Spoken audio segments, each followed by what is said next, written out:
Hello മക്കളെ, welcome back to Xylem learning. Xylem ലേണിംഗിന്റെ പുതിയൊരു ക്ലാസ്സിലേക്ക് എല്ലാവർക്കും സ്വാഗതം. ഒരു കുഞ്ഞു വീഡിയോ ആണ്, പക്ഷെ നിങ്ങൾക്ക് വളരെയധികം യൂസ്ഫുൾ ആകുമെന്ന് എനിക്ക് ഉറപ്പുണ്ട്. കാരണം പരീക്ഷ മുന്നിലെത്തിയിട്ടുണ്ട്.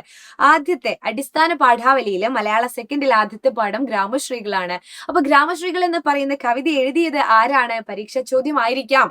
കടത്തനാട്ട് മാധവി അമ്മ, അല്ലെങ്കിൽ ഇതിനെക്കുറിച്ച് എഴുതുമ്പോൾ നിങ്ങൾക്ക് ആരാണ് എഴുതിയതെന്ന് നമ്മൾ അറിയേണ്ടതായിട്ടുണ്ട് അല്ലെ. കടത്തനാട്ട് മാധവി അമ്മ എഴുതിയ ഗ്രാമശ്രീകൾ എന്ന കവിതയിൽ എന്താണ് പറയുന്നത്? പാടത്ത് പണിയെടുക്കുന്ന സ്ത്രീകളോടുള്ള ആദരവ് സൂചിപ്പിക്കുന്ന കവിതയാണ് ഗ്രാമശ്രീകൾ. ഗ്രാമത്തിന്റെ ഐശ്വര്യം സ്ത്രീകളാണ്.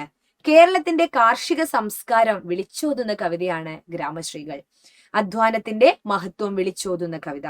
പുരാണ കഥകളും ധീരന്മാരും ഉന്നത കുലജാതരും മാത്രം വിഷയമായിരുന്ന ഒരു കാലത്താണ് കടത്തനാട്ട് മാധവി അമ്മ ചേറുപുരണ്ട് വിയർപ്പണിഞ്ഞ് പാടത്തു പണിയെടുക്കുന്ന കർഷക സ്ത്രീകളെ ധീരനായികമാരാക്കിക്കൊണ്ട് ഇങ്ങനെയൊരു കവിത എഴുതിയിരിക്കുന്നത്.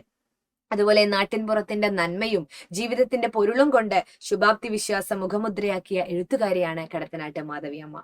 മനുഷ്യരോടുള്ള കാരുണ്യം, നാട്ടിൻപുറത്തോടുള്ള സ്നേഹം, പ്രകൃതി ചേർച്ച എന്നിവ ഈ കവിതകളിൽ നിറഞ്ഞു നിൽക്കുന്നു. അപ്പോൾ ഏകദേശം കവിതയെ പറ്റി ഒരു ധാരണ നിങ്ങൾക്ക് കിട്ടിയിട്ടുണ്ട് എന്നാണ് ടീച്ചർ വിചാരിക്കുന്നത്. മറ്റൊരു വീഡിയോ ആയിട്ട് കാണാം. നമ്മുടെ ബാച്ചിന്റെ കാര്യം മറന്നു പോകരുത്. ആ പുതിയ ബാച്ച് ഒക്കെ സ്റ്റാർട്ട് ചെയ്തിട്ടുണ്ട്. അവഞ്ചേഴ്സ് ബാച്ചിലെ പുതിയ ഓഫറുകൾ വന്നിട്ടുണ്ട്. എല്ലാവരും നമ്മളെ താഴെ കാണുന്ന നമ്പറിൽ ഒന്ന് കോൺടാക്ട് ചെയ്യാം കേട്ടോ.